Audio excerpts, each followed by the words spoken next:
1,31,00,000 சகோதரிகளுக்கு மகளிர் உரிமை தொகையை தந்து கொண்டிருக்கக்கூடிய முதலமைச்சர் நம்முடைய முதலமைச்சர் அவர்கள். ஒரு தாயுள்ளத்தோடு யார் யாருக்கு எது வேண்டும் என்று சிந்தித்து அந்த திட்டங்களை உருவாக்கி நிறைவேற்றி தந்திருக்கக்கூடிய ஆட்சி திராவிட முன்னேற்ற கழக ஆட்சி, நம்முடைய முத்துவேல் கருணாநிதி ஸ்டாலின் அவர்களுடைய ஆட்சி.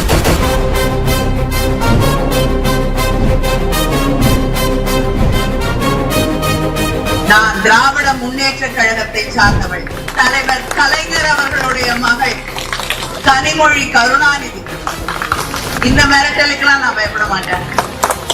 உங்களை விமர்சனம் செய்வோம். நீங்க தமிழ்நாட்டுக்கு எதிராக, தமிழ்நாட்டுக்கு துரோகம் செய்து கொண்டிருக்கும் வரை உங்களை தொடர்ந்து நாங்கள் விமர்சனம் செய்வோம். பெண் என்று நினைத்து நீ என்ன வேணாலும் பேசலாம் நினைச்சிடாதீங்க.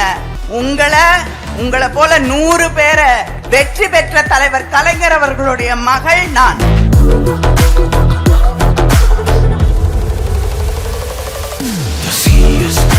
நம்முடைய கேப்டன் அவர்களை போல ஒரு எளிமையான மாமனிதரை யாரும் பார்க்க முடியாது.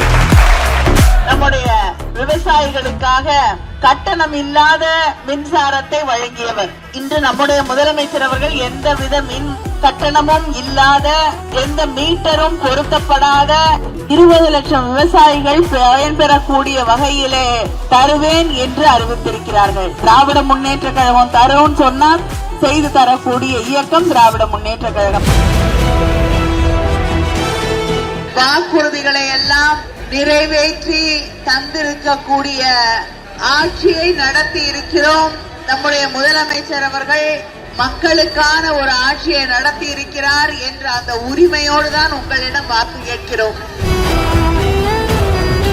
இந்த தேர்தல் முடிந்தவுடன் நம்முடைய ஆட்சிதான், அதுல யாருக்கும் சந்தேகம் இல்லை.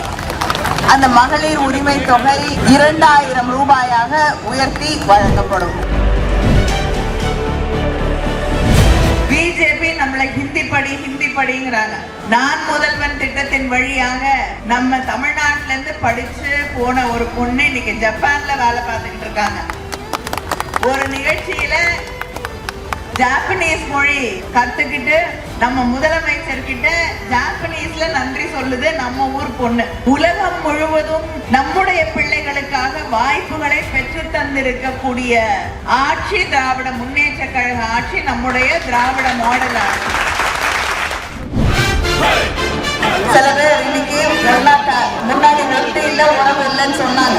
இப்ப பிஜேபியும் எடப்பாடி பழனிசாமியும் அதிமுகவும் கூட்டணி மறுபடியும் வைத்திருக்கிறார்கள். எப்ப வெட்டுவாங்கன்னு தெரியாது. வரக்கூடிய தேர்தல் முடிந்தவுடன் இன்னும் 1 மாசத்துல தேர்தல் முடிஞ்சிடும். ஓட்டை எண்ணி மறுபடியும் திமுக தான் ஆட்சி பொறுப்பில் வரப்போகிறது என்பது உறுதி செய்யப்படும். வாக்களிப்பீர் உதயசூரியன்.